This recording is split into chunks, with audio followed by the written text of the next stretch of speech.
Good morning சாமி, this is professor R Surendran from government college of technology. இன்றைக்கி என்ன பார்க்க போகிறோம் அப்படின்னா, நம்ம ஸ்கூல்ல இருந்து காலேஜ் வரைக்கும் நமக்கு கொடுக்குற ஒவ்வொரு நாளுமே நமக்கு என்ன பண்ணுவாங்க அப்படின்னா, பயிற்சி அப்படின்ற விஷயத்தை தான் நமக்கு கொடுப்பாங்க.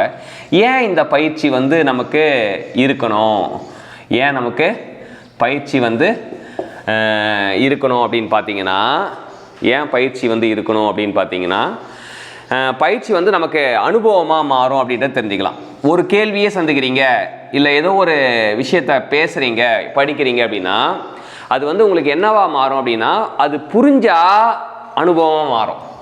பயிற்சி செய்யும்போது நமக்கு ஏற்படுறது வந்து ரெண்டு விஷயம் இருக்கும். ஒன்று புரியும், இல்லாட்டி புரியாமல் போகும். ஸோ பயிற்சி செய்யும்போது நம்ம புரிஞ்சிடுச்சு அப்படின்னா அது அனுபவமாக மாறும். புரியலை அப்போ தான் நம்ம என்ன பண்ணுவோம் அப்படின்னா மனப்பாடம் பண்ணுவோம். புரியல அப்படின்னா மனப்பாடம் பண்ணுவோம். ஸோ மனப்பாடம் பண்ணுறது தப்புலாம் கிடையாது. புரியலைன்னா மனப்பாடம் பண்ணி தான் ஆகணும். ஏன்னா அந்த விஷயங்கள் வந்து அப்படியே வந்து சேகரிச்சுட்டு போயிட்டுருக்கோம். ஆனால் புரிஞ்சால் அது அனுபவமாகும். இந்த அனுபவத்தை வச்சு நமக்கு என்ன பண்ண போகிறோம் அப்படின்னா, இந்த அனுபவத்தை வச்சு தான் அடுத்து வரப்போகிற விஷயத்த இந்த அனுபவத்தை பயன்படுத்துவோம். இந்த அனுபவத்தை நம்ம என்ன பண்ணுவோம்னா பயன்படுத்துவோம். அனுபவத்தை பயன்படுத்தும் போது தான் நமக்கு என்ன கிடைக்கும் அப்படின்னா, ஈஸியாக எளிமையாக வந்து நம்ம அந்த விஷயத்தை எடுத்துக்கொள்ள முடியும். ஒரு விஷயம் இருக்குது அப்படின்னா, ஒரு கருத்தை வந்து நம்ம அனுபவமாக மாற்றிட்டோம் அப்படின்னா அதை வந்து பயன்படுத்தலாம் அப்படின்னு தெரிஞ்சுக்கலாம். அனுபவமாக மாற்றினா அதை பயன்படுத்தலாம். இப்போ எதை நம்ம பயன்படுத்துகிறோமோ, எதை வந்து நமக்கு பயன்படுத்த தெரியுதோ அதனால தான் நமக்கு பயனே கிடைக்கும். எதை நீ பயன்படுத்துகிறாயோ அதனால் பயனடைவாய் அப்படின்றதான் நமக்கு தாரக மந்திரம். ஸோ நமக்கு நிறைய விஷயத்தில் நம்ம படித்த படிப்பு வந்து பயன்படாமல் போகிறதுக்கு வந்து காரணம் என்னென்னா, அனுபவமாக புரியாமல் இருக்கிறது. ஸோ அதை வந்து எக்ஸ்பீரியன்ஸாக அனுபவமாக மாறாமல் இருக்கிறது. அதை நமக்கு அனுபவமாக மாறினதுக்கப்புறமா அதை எப்படி எடுத்து பயன்படுத்தணும் அப்படின்னு தெரியணும். இல்லாட்டி அதை எப்படி நம்ம கையாள தெரியணும் அப்படின்னு தெரியணும். அதை கையாள தெரியணும். ஏன்னா நம்ம கையாள தெரிஞ்சாதான் வந்து நம்ம அதனால் பயன் பெற முடியும். இப்போ நமக்கு ஒரு எக்ஸாமுக்கு படிக்கும்போது கூட எந்த வேகமாக ப்ரிப்பேர் பண்ணோம் அப்படிலாம் கிடையாது. ஒரு கேள்வி முடிஞ்ச பிறகு அந்த கேள்வியில் அனுபவம் கிடைச்சிதா அது மட்டும் செக் பண்ணால் போதும். புரியலன்றப்போ வந்து அதை தான் நம்ம மனப்பாடம் பண்ணுவோம். மனப்பாடம் பண்ணிவிட்டு அதை உள்ளே இருக்கும்போது நமக்கு ஏதோ ஒரு தருணத்தில் அது புரிய ஆரம்பிக்கும். இந்த புரியாத விஷயமும் மனப்பாடம் பண்ணி வச்சுக்கிட்ட பிறகு அதை அப்படியே மெல்ல மெல்ல அது திரும்ப கவனிக்கும் போது அதுவும் புரிய ஆரம்பிக்கும். புரியாததும் புரிய ஆரம்பிக்கும். ஆனால் புரியல சொல்லிட்டு விட்டுட்டு போகிறது தப்பு. புரியலனாலும் அதை வந்து மனப்பாடம் பண்ணி வச்சுக்கிறது நல்லது தான். ஸோ புரிஞ்சிச்சுன்னா அனுபவமானா பயன்படுத்தலாம். இல்லை எப்படி கையாள தெரியும். ஸோ பயன்படுத்தினா நமக்கு பயன் கிடைக்கும். இப்படி தான் காம்படிட்டிவ் எக்ஸாமில் வந்து நம்ம வந்து ஒவ்வொரு ஸ்டெப்பாக வந்து நம்ம கடக்க வேண்டியது.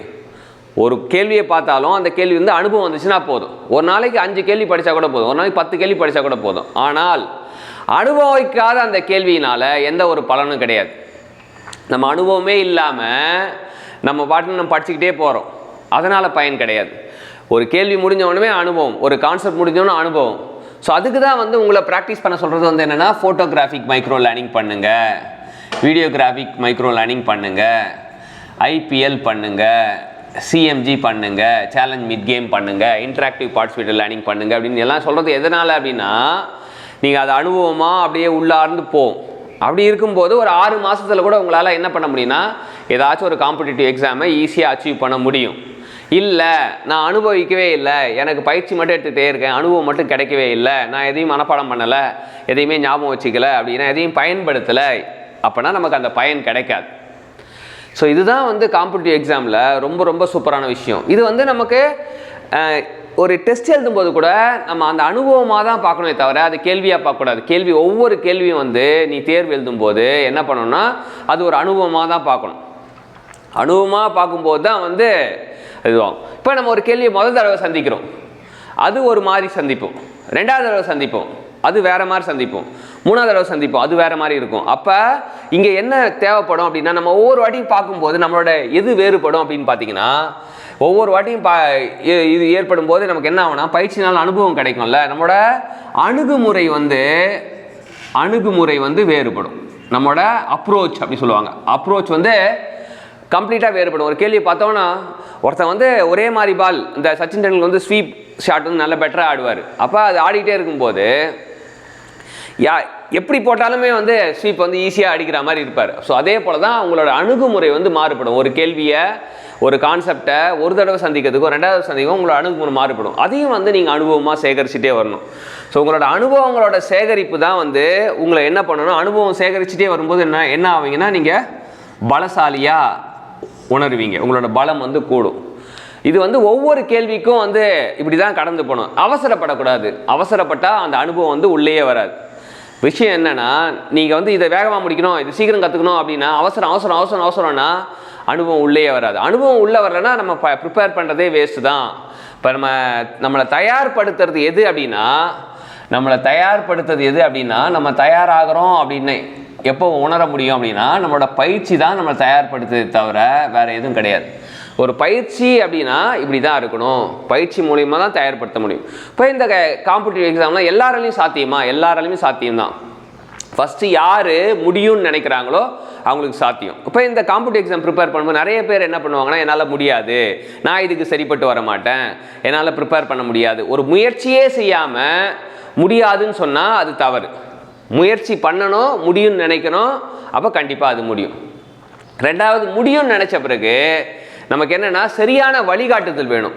இப்போ தயார்படுத்துறதுல பயிற்சி முக்கியம்தான், ஆனால் அந்த பயிற்சியும் வந்து சரியான வழிகாட்டுதலோடு இருந்தால் அப்போ அது இன்னும் சிறப்பாக இருக்கும் அப்படின்றது தெரிஞ்சுக்கலாம்.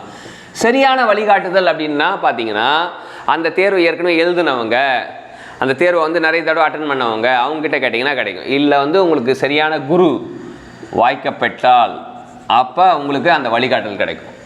ஸோ இந்த மாதிரி தான் சரியான வழிகாட்டுதலோடு இருந்தால் நமக்கு வந்து நம்ம அடைய வேண்டிய இலக்கு வந்து சீக்கிரமாக அடையலாம். இப்போ ஒருத்தர் ப்ரிப்பேர் பண்ணுறாரு 2 வருஷம் 3 வருஷம் 5 வருஷம் கழிச்சு அடையிறதுக்கும், ப்ரிப்பேர் பண்ணி ஒரு 6 மாதத்தில் அடையிறதுக்கும், ப்ரிப்பேர் பண்ணி ஒரு 3 மாதத்தில் அடையிறதுக்கும் வித்தியாசம் ரொம்ப அதிகமாக உண்டு. அப்போ அதுக்கு தயார்படுத்துதலுக்கு சரியான வழிகாட்டுதலுக்கு ஒரு சிறந்த குரு வேணும். ஸோ அப்போ தான் வந்து உங்களுக்கு இலக்கு வந்து இதுவாகும். இப்போ நமக்கு தேர்ந்தெடுத்த பாடங்கள்லாம் எப்படி படிக்கிறது அப்படின்னா, ஃபஸ்ட்டு வந்து நமக்கு சிலபஸ் தான் வந்து ரொம்ப முக்கியமான நம்ம பாடத்திட்டம் எப்படி இருக்குது அப்படின்னு எந்த தேர்வு அணுகிறோமோ அதோட சிலபஸ் வந்து ரொம்ப முக்கியம். சிலபஸை வந்து மனப்பாடமாக ஸ்கேன் பண்ணி தெரியணும். இந்தந்த விஷயங்கள்லாம் நான் முடிச்சிட்டேன், இந்தந்த விஷயங்கள்லாம் நான் முடிக்கல அப்படின்றது. அப்புறம் அடுத்தது ப்ரீவியஸ் இயர் கொஷின். எப்போவுமே எந்த எக்ஸாம் ப்ரிப்பேர் பண்ணுறீங்களோ அந்த எக்ஸாமுக்கு அந்த கொஷின் பேப்பரை வந்து திரும்ப அலசி ஆராய்ஞ்சி அதிலிருந்து ஒரு அனுபவத்தை கையில் எடுத்திங்கன்னா இந்த சிலபஸை பார்க்கும்போது ஒரு விஷயம் கிடைக்கும், இந்த ப்ரீவியஸ் இயர் கொஷினை பார்க்கும்போது ஒரு விஷயம் கிடைக்கும். அப்போ அந்த மாதிரி ப்ரிப்பேர் பண்ணும்போது எல்லாருக்குமே வெற்றி சாத்தியம்தான். எல்லாருக்குமே வந்து எப்படி இருக்குன்னா வெற்றி வந்து ரொம்ப மிக எளிமையாக இருக்கும் அப்படின்னு தெரிஞ்சுக்கலாம். ஸோ உங்களோட பயிற்சி முறையில் பிஜிஎம்எல், விஜிஎம்எல், ஐபிஎல், சிஎம்ஜி ஸோ இதெல்லாம் வந்து விடாமல் இது பண்ணுங்கள். ஆஃப்டர் டெஸ்ட் ரீகேப் செஷனும் வந்து அடிக்கடி ப்ராக்டிஸ் பண்ணுங்கள். டெஸ்ட் எழுதும்போது அது மேம்போக்காக அது டெஸ்ட்டாக மட்டும் பார்க்காம அது அனுபவம் மாற்றுங்க. தயார்படுத்தலை புரிஞ்ச விஷயத்தை எப்படி கையாளணும், புரியாத விஷயத்தை எப்படி கையாளணும்னு தெரிஞ்சிங்க, பயன்படுத்துங்க. அதை எப்படி பயன்படுத்தும் போது ஒரு ஃபீல் வரணும். அந்த கொஷினோட நீங்கள் கனெக்ட் ஆகாமல் ஒரு படிச்சிங்கன்னா எத்தனை வாட்டி படித்தாலும் இதுவாகாது. எப்பவுமே வந்து அந்த கேள்வியோட ஒரு தொடர்பு இருக்கணும். கேள்வியோட தொடர்பு படுத்தினாதான் அது அப்போ வந்து அனுபவமாக மாறும். எப்படி அனுபவமாக மாறும்னா, இந்த கொஷினை ப்ராக்டிஸ் பண்ணும்போது you should connect with the question அப்படின்றது கொஷின் ப்ராக்டிஸில் வந்து ஒரு கனெக்ஷன் இருக்கணும். அந்த கனெக்ஷன் தான் வந்து உங்களுக்கு அனுபவம் மாறும். ஸோ கேள்வியை பார்க்கும்போது உங்களோட அந்த ரசிக்கும் திறன் வந்து அதிகமாகும் போது ஆட்டோமேட்டிக்காகவே நீங்கள் வந்து தேர்வுக்கு தயாராகிடுவீங்க. உங்களை பற்றி நீங்கள் சந்தேகமே பட தேவையில்லை. அது ஒரு நாளைக்கு எவ்வளோ கம்மியான கேள்விகள் படித்தாலும் ஓகே தான். ஆனால் அனுபவிக்காத எந்த ஒரு விஷயமும் நமக்கு பயன் தராது, பயன்படுத்தாத எந்த ஒரு விஷயமும் நமக்கு பயன் தராது. அதனால் எந்த கேள்வியாக இருந்தாலும் அனுபவித்து பண்ணுங்கள், எந்த கேள்வியாக இருந்தாலும் பயன்படுத்தி அதோட பயனை பெறுங்க. Thank you champions.